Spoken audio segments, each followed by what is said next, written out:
um ọpẹ́ o ọpẹ́ o a ti dúpẹ́ o wàhálà Chief Dr. Sunday Igboho kò má àrídájú mà ti ń wà báyìí pé wàhálà bàbá yìí kò lè já sásán. Gbogbo àwọn ọ̀tá Chief Dr. Sunday Igboho wọ́n máa lulẹ̀ ẹni pé kí nìdí màá ṣàlàyé ẹ̀ fún yín o. Ìròyìn ayọ̀ rèé fún gbogbo ọmọ ọkọ ilẹ̀ Yorùbá, ìròyìn ayọ̀ rèé fún gbogbo ẹni tí ó nífẹ̀ẹ́ ilẹ̀ Yorùbá tọkàntọkàn. Ẹ wo bí òtítọ́ máa lékè. Kí ni mo sọ? Mo lótìítọ́ máa lékè. Ṣé gbogbo wa lẹ mọ Kẹ́mi Badenoch?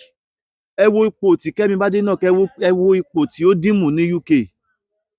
Ẹ gbọ́rọ̀ tó sọ, ẹ gbọ́rọ̀ tí màmá yẹn sọ.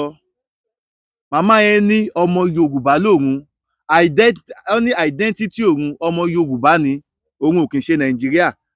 Àwọn èèyàn wá wò pé kí ló ṣẹlẹ̀? Ṣebí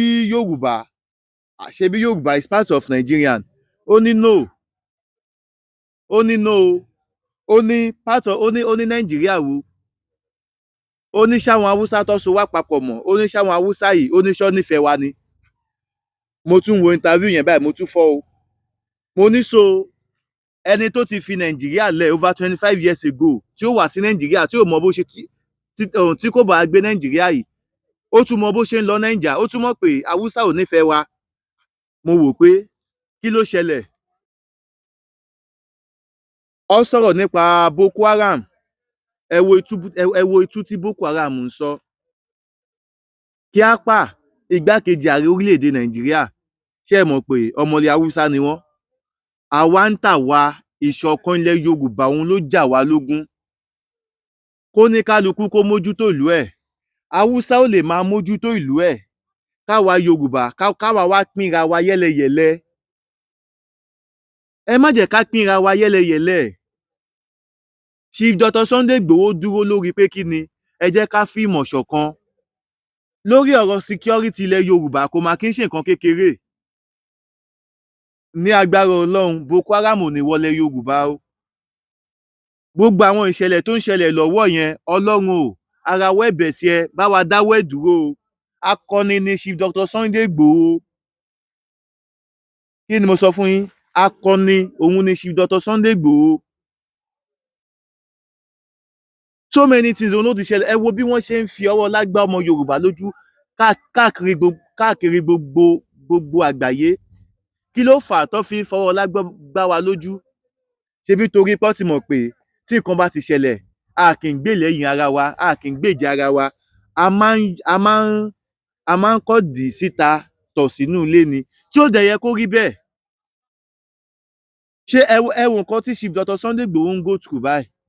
Ọlọ́run o, mo tún fásìkò yìí, mo tún fi bẹ̀, mo tún fi pe ìwọ Ọlọ́run, ẹni tó máa dá sí ọ̀rọ̀ olóyè Chief Dr. Sunday Igboho, tó máa jẹ́ kí bàbá yẹn rí ẹ̀yọ́nú ìjọba àpapọ̀ orílẹ̀-èdè ilẹ̀ Nàìjíríà gbà, tó fi máa fààyè gba Chief Dr. Sunday Igboho nílẹ̀ Yorùbá, tó máa yọ wanted yẹn kúrò lórí orúkọ wọn. Nǹkan tó yẹ kí gbogbo àwọn ọmọ Yorùbá ká máa ṣe kí ni? Ká máa gbàdúrà, ká máa bẹ Ọlọ́run, ká máa ṣiṣẹ́ tọ́ nìyẹn. Wípé kí ọjọ́ yẹn dé, kí ìròyìn yẹn jáde, kíjọba àpapọ̀ Nàìjíríà, kí bàbá wa President Bola Ahmed Tinubu, ẹ̀yin náà ẹ wò náà, President Bola Ahmed Tinubu, àfi kẹ́ ẹ ṣe tàwọn ọmọ Yorùbá. Ẹ wo àwọn aláwùsá, ẹ wo El-Rufai, ẹ gbọ́ ohun tó sọ. Ó lóun ò láìkí yín náà, ó nítorí ti Buhari lòun ṣe tẹ̀lé yín. Ó nítorí ti Buhari lòun ṣe tẹ̀lé yín. President Tinubu, ẹ̀yin lẹ assure wa pé Buhari máa ṣe tiwa àwa ọmọ Yorùbá. Àbí ṣé ẹ assure wa bẹ́ẹ̀? Ṣé Buhari ò padà fẹ́ fọ́ yín lẹ́nu? Ikú ti pa Buhari báyìí o, kọ́lọ́n bá fọ̀run kẹ́. Ẹ wá wo nǹkan tí El-Rufai àti àwọn ọmọ Yorùbá kan tí wọ́n lẹ̀dí àpò pọ̀ tí wọ́n ń ṣe láti lé Tinubu kúrò ní 2025 ní 2027.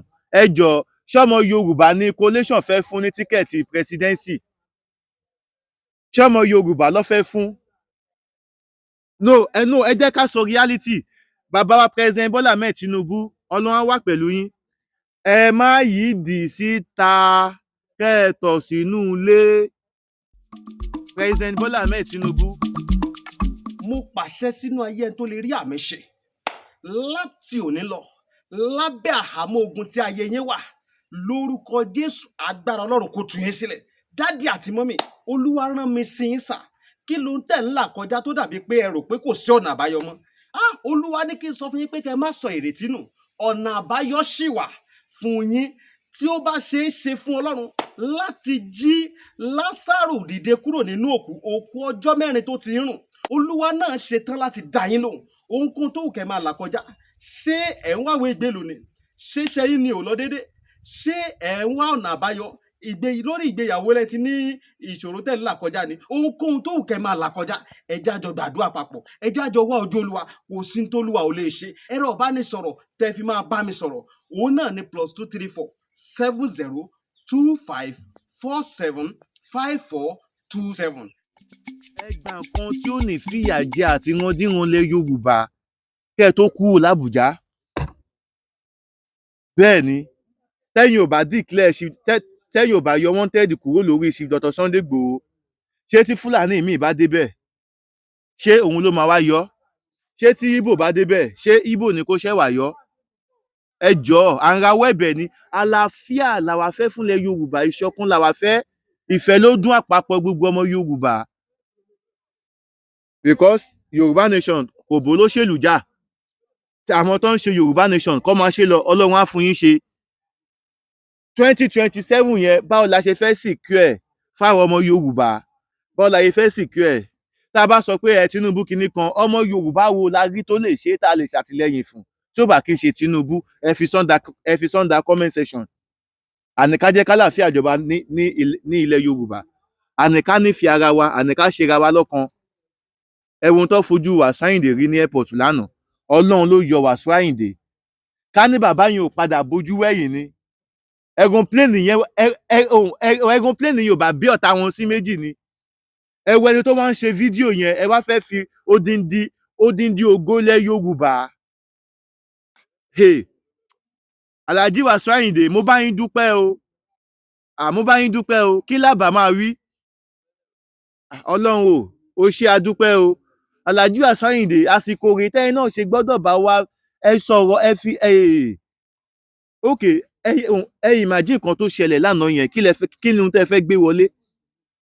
Ṣebí nǹkan tẹ́ ń mú, ṣebí nǹkan múmu lẹ fẹ́ gbé wọlé? Tó bá ti ju iye nǹkan tó lè gbé wọlé lọ, ṣebí wọ́n á dẹ ṣẹ́ díẹ̀ dànù bẹ́ẹ̀. Wọ́n á dẹ gbà yín láyè àti wọlé. Ọwọ́ àti odindi Alhaji Wasiu Ayinde. Ọtí yìí mọ́ta pléènì, ọ fẹ́ fi pléènì tẹ̀yìn pa. Àwọn ọmọ Yorùbá, nǹkan kò gbọ́dọ̀ ṣe Alhaji Wasiu Ayinde o. Alhaji Wasiu Ayinde,